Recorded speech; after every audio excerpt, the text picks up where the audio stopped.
by faith is the theme of my living, serving God and be faithful till death.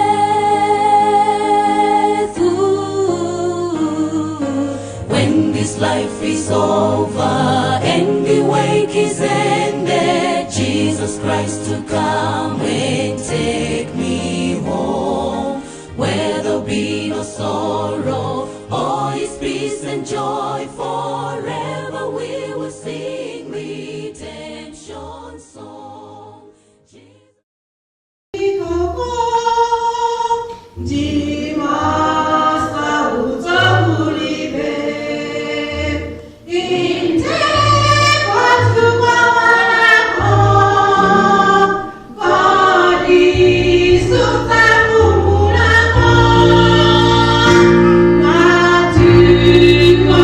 Significa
Maranatha. Amen. Once again. Maranatha. Jesus is coming again. Maranatha. Amen. Waiting for the kingdom of hope and promise.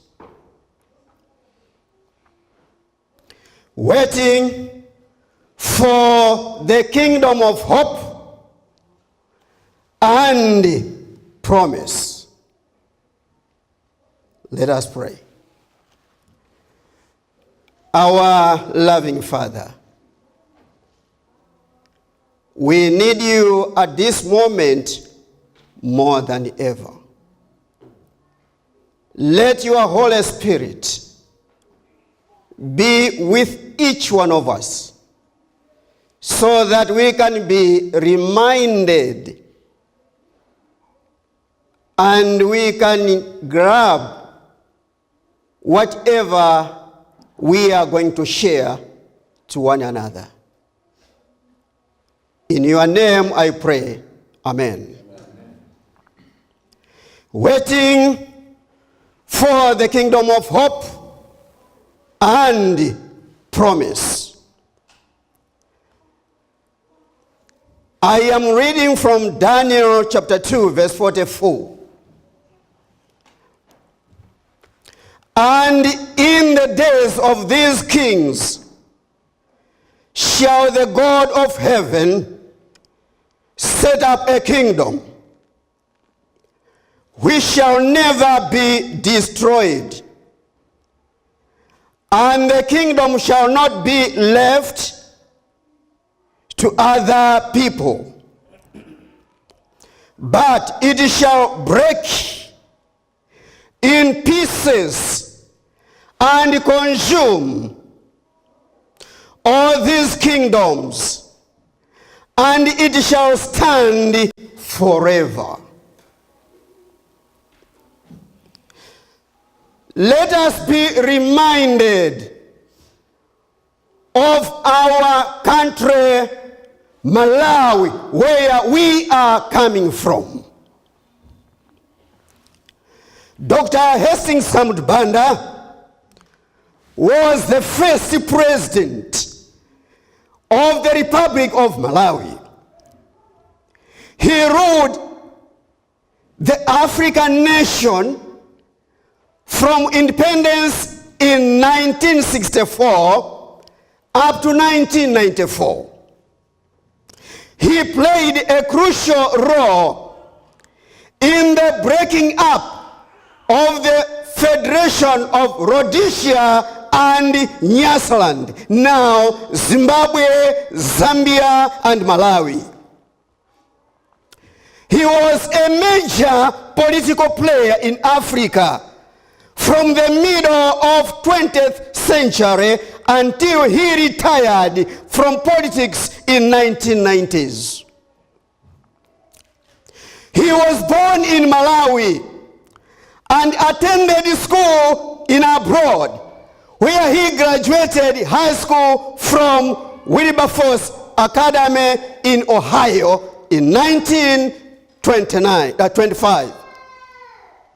He briefly attended Indiana University, followed by the University of Chicago.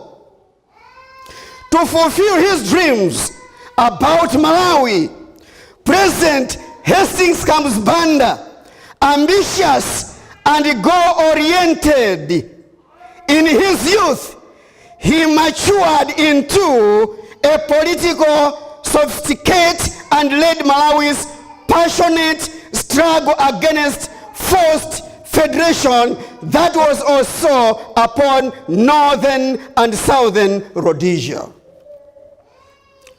Furthermore, he negotiated the former Nyasaland's independence from Britain. Banda declared himself president for life in Malawi in 1971. In the early 1960s, he named himself Ngwazi, meaning lion.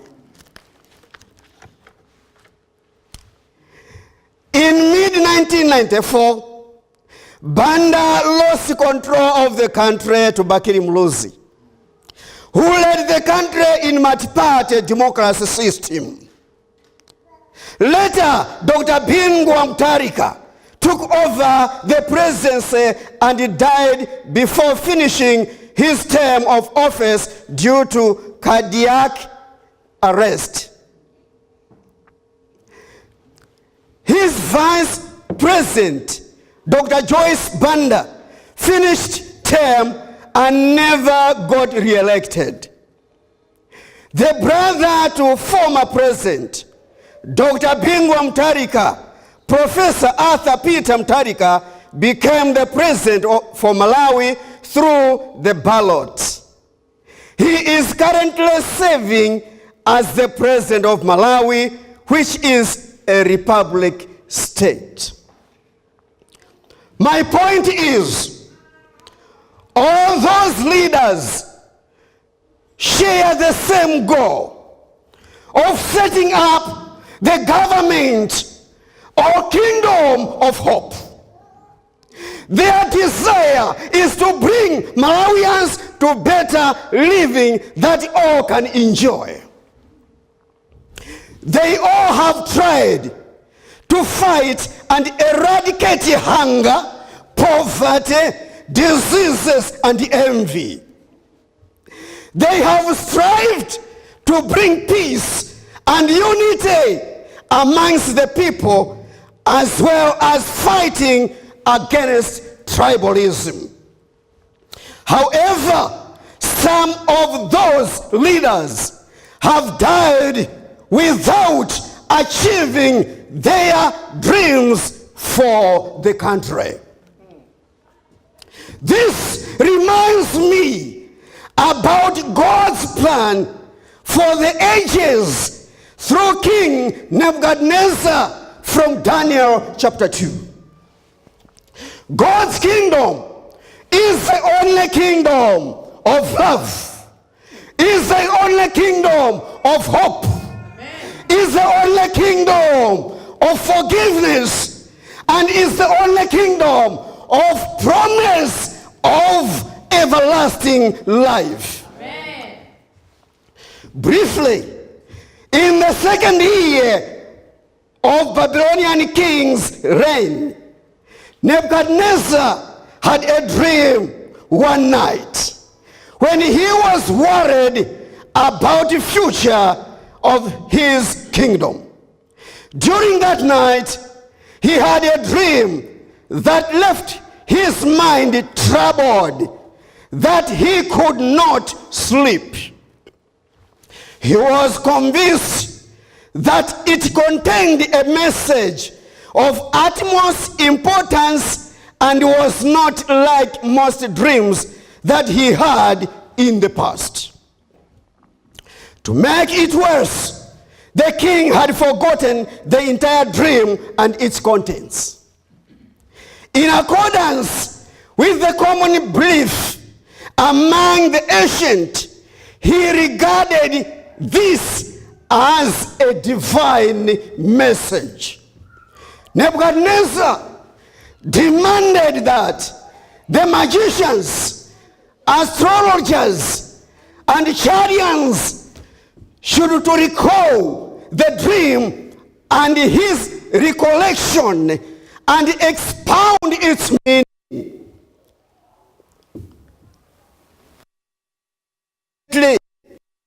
They admitted that they could not do what was demanded of them by the king unless if it was stated to them.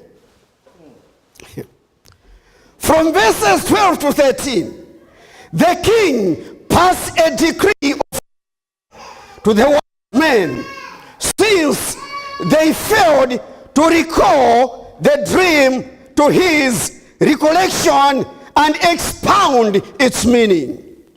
Daniel went to the king and requested a respite in execution of the sentence.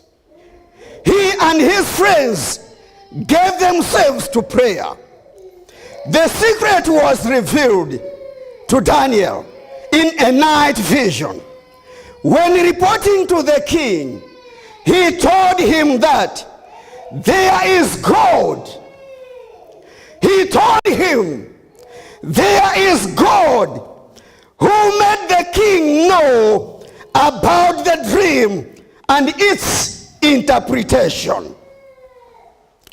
As he spoke for their inability to unravel the mystery, in the acknowledging God as a source of wisdom, Daniel indicated to the king the worthlessness of their theology.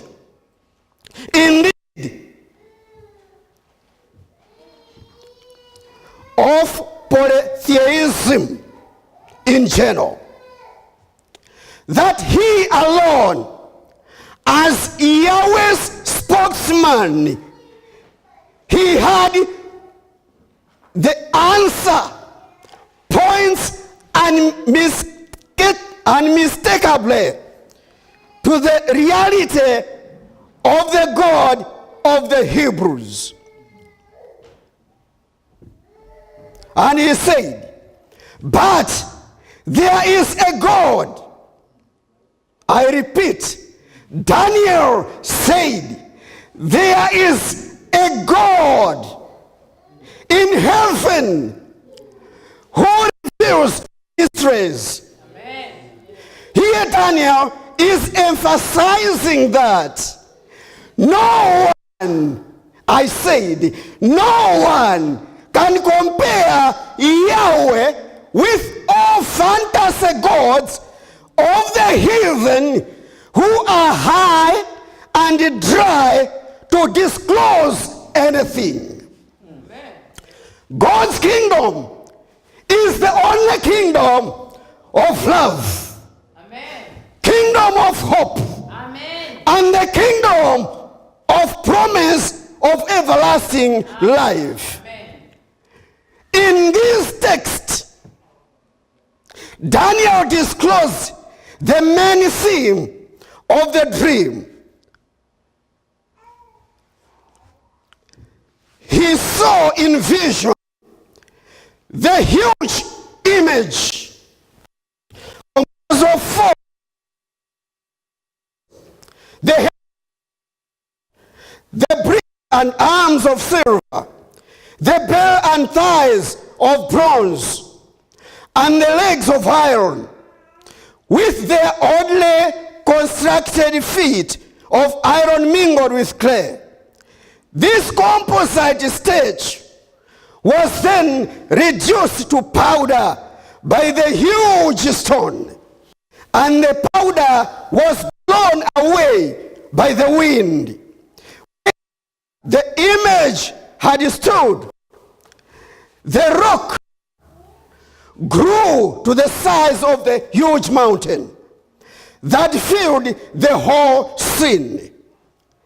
To his astonishment,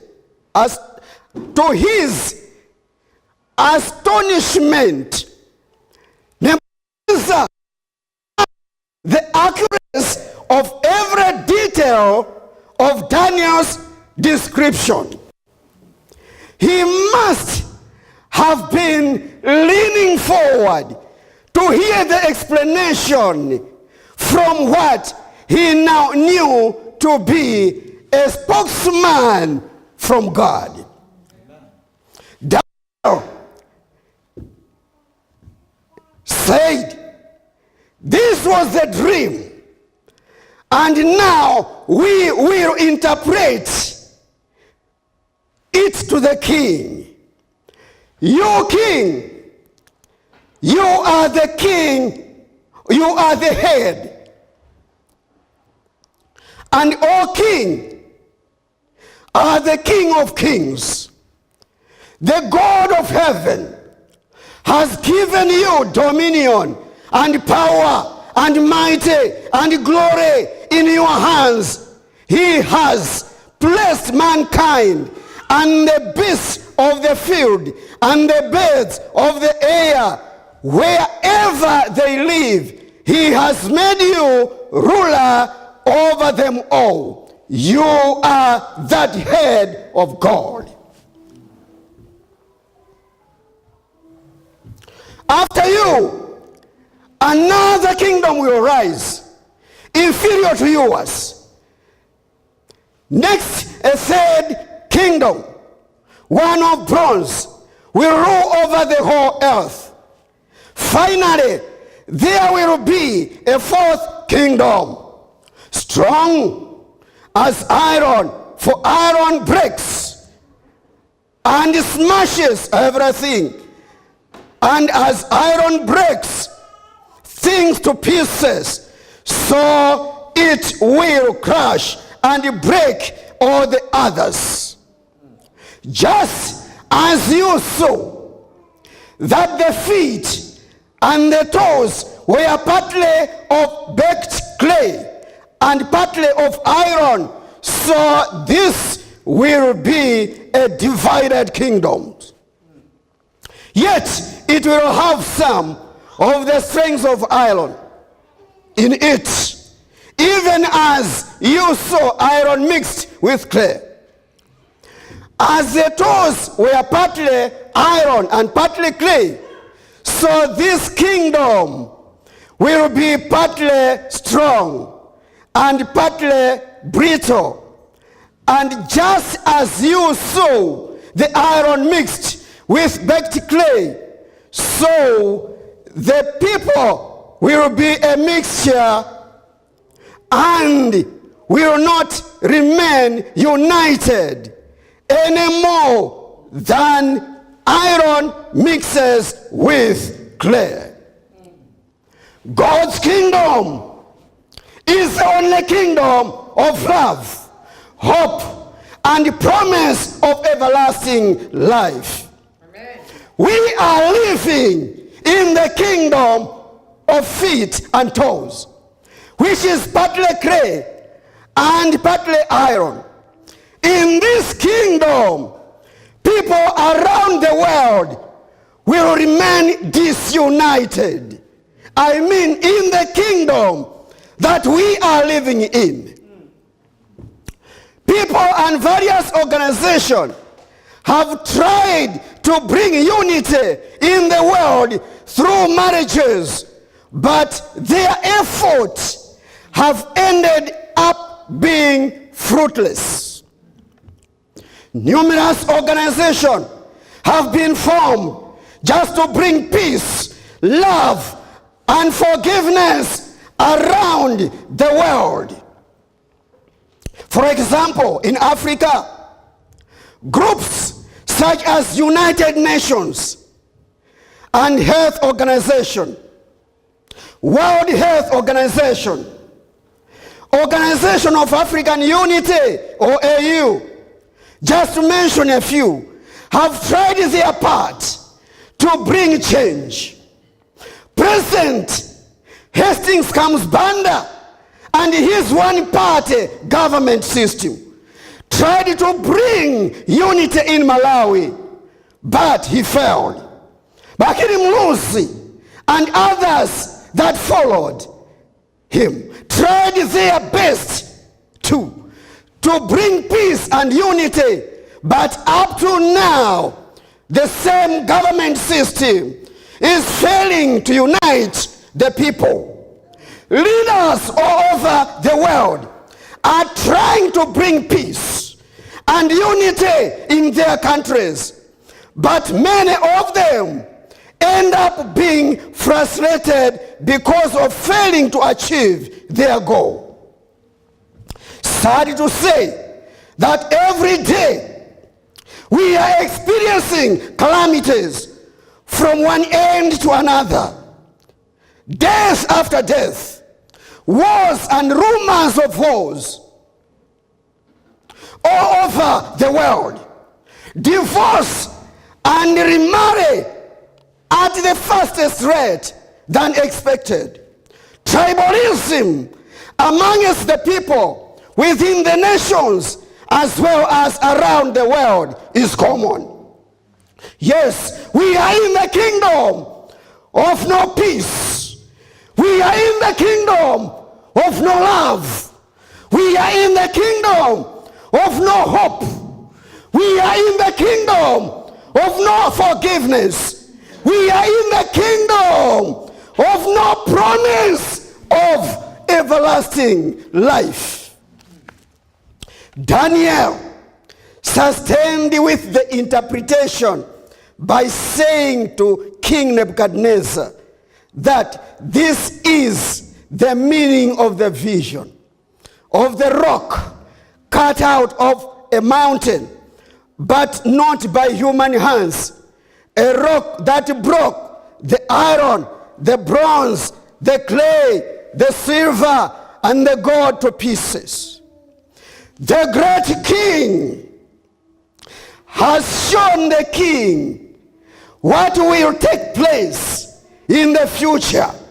And he said, the dream is true and the interpretation is trustworthy, is certain. But God's kingdom is the only kingdom of hope, kingdom of love, forgiveness, and the promise of everlasting life. And the Bible says, when God's kingdom comes, no kingdom will be left for the people. God will set up the kingdom which will never be destroyed. Amen. This reminds me of the Lord's Prayer from the book of Matthew chapter 6, verses 9 through 13. Especially verse 10, it says, thy kingdom come. Of course, we need God's kingdom to come. In this kingdom that we are living in, we die. Indeed, most of us have experienced the loss of our beloved ones, or people that we cared about in one way or the other. In my case, let me repeat, I lost last year my uncle in the month of May. The same last year, in November, my aunt passed away. As if that was not the end, on January 1st this year, death separated me from my mother. She was the only parent who was alive after I lost my dad a couple years ago. If one would have asked me to form an organization, I would not hesitate to form WGO, World Grave Organization.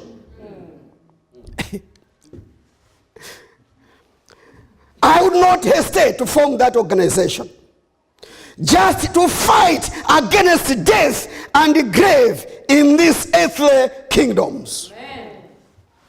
However, starting such an organization will just be a wastage of time, because humans cannot eradicate death. Amen. In this kingdom, death and grave will sweep the entire WGO and close the chapter. Brethren, listen.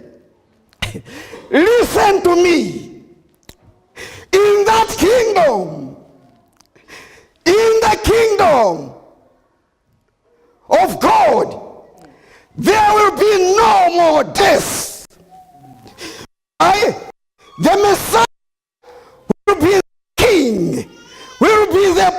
represent the victor of death and the grave. Amen.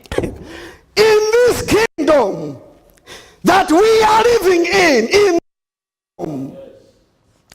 there is promotion of divorce and remarry.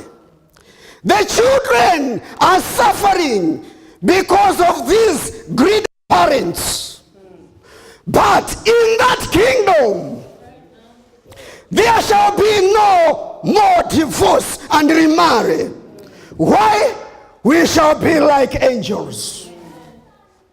In this kingdom, innocent people are punished because the kingdoms are lacking justice. Amen. But in that kingdom, righteousness and justice is ever present. Why? King Messiah, President Messiah, the anointed one, is a man of righteousness. In these kingdoms, people fall sick to the extent that some of these diseases have no cure. But in that kingdom, there shall be no more sickness. Present King Jesus is the great physician. He is the spiritual and the physical healer. So I need that kingdom to come. Amen. In this kingdom, we suffer from hunger and drought. Yes, in that kingdom, there shall be no more hungry or no more hunger or thirsty. Since King Jesus is the bread of life and the water of life. Yes, thy kingdom come. In these kingdoms, most of us are immigrants. But in that kingdom, the king will be our elder brother. His name is Jesus Christ. His God will be our Father as well. And we shall be God's own people.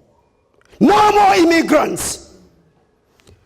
Chosen generation. We will be chosen generation. Royal priesthood. Holy nation. Peculiar people. Called out of this darkness world and kingdoms. We shall be people of God and no need of passport. Jesus will be our King, King of kings, Lord of lords, wonderful counselor. In this kingdom, I say, leaders are given terms of reference or terms of ruling. Consider in that kingdom, in that kingdom, there shall be no ruling terms. It is everlasting kingdom, since King Messiah is the everlasting King. God's kingdom is the kingdom of love, kingdom of hope for his people. It is the kingdom of commitment to his people's best interest. Let me tell you, God knows everything about us. He knows things about us that we even not know about ourselves. Of course, things that we would rather keep them secretly, God knows them. He is familiar with all our previous, current, and forthcoming certainties. And at this moment, God gives you and me the choice to accept him as our king and be the king and be the citizen of his kingdom to come. He allows us time to scrutinize our choices and make the rightful decision. Brethren and sisters, I urge you that it will be good that we choose to have our citizenship in God's kingdom. Amen. Remember, my brethren, I say, remember, keep this in mind, that the kingdom of God is the kingdom of love. The kingdom of God is the kingdom of hope. God's kingdom is the kingdom of forgiveness. God's kingdom is the kingdom of promise of everlasting life for each one of us. May God help us to make the rightful decision that will lead us to the kingdom of hope. Amen. That will lead us to the kingdom of love. Amen. Rightful decision that will lead us to the kingdom of forgiveness. I mean, we have to make the rightful decision that will lead us to choose the kingdom of promise of everlasting life. Amen. Amen. Is Jesus Christ. His God will be our Father as well. And we shall be God's own people. No more immigrants. Chosen generation. We will be chosen generation. Royal priesthood. Holy nation. Peculiar people. Called out of this darkness world and kingdoms. We shall be people of God. And no need of passport. Jesus will be our King. King of kings. Lord of lords. Wonderful Counselor. In this kingdom, I say, leaders are given terms of reference. Or terms of ruling. Consider, in that kingdom, in that kingdom, there shall be no ruling terms. It is everlasting kingdom, since King Messiah is the everlasting King. God's kingdom is the kingdom of love, kingdom of hope for his people. It is the kingdom of commitment to his people's best interest. Let me tell you, God knows everything about us. He knows things about us that we even not know about ourselves. Of course, things that we would rather keep them secretly, God knows them. He is familiar with all our previous, current, and forthcoming certainties. And at this moment, God gives you and me the choice to accept him as our King and be the King and be the citizen of his kingdom to come. He allows us time to scrutinize our choices and make the rightful decision. Brethren and sisters, I urge you that it will be good that we choose to have our citizenship in God's kingdom. Amen. Remember, my brethren, I say, remember, keep this in mind, that the kingdom of God is the kingdom of love. The kingdom of God is the kingdom of hope. God's kingdom is the kingdom of forgiveness. God's kingdom is the kingdom of promise of everlasting life for each one of us. May God help us to make the rightful decision that will lead us to the kingdom of hope. Amen. That will lead us to the kingdom of love. Amen.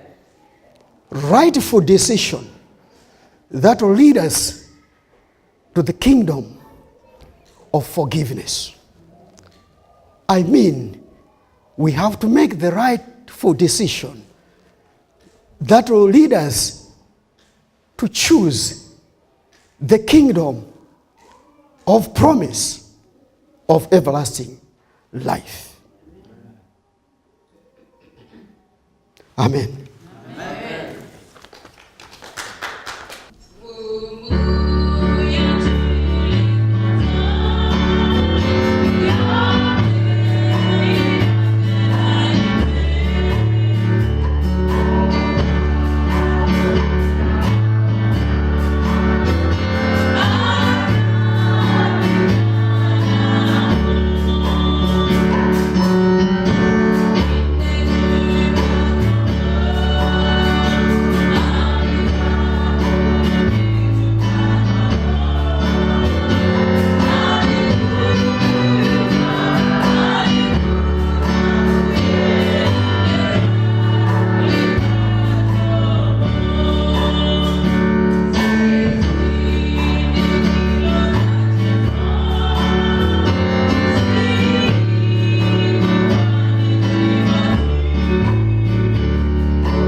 thank you for the message that has come us this hour.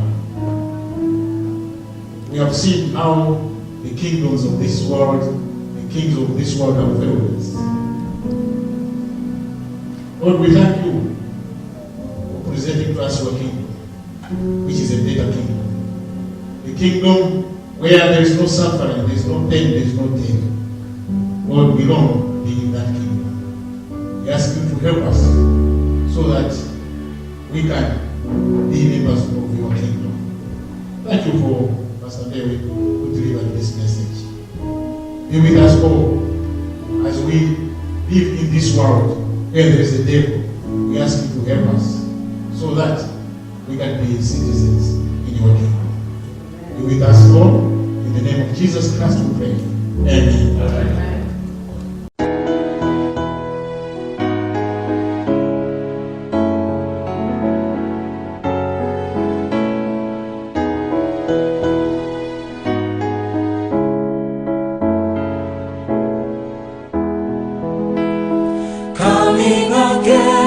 Coming again, yes, my Jesus is coming again, coming again, coming again, my Jesus is coming again, coming again, coming again, yes, my Jesus is coming again,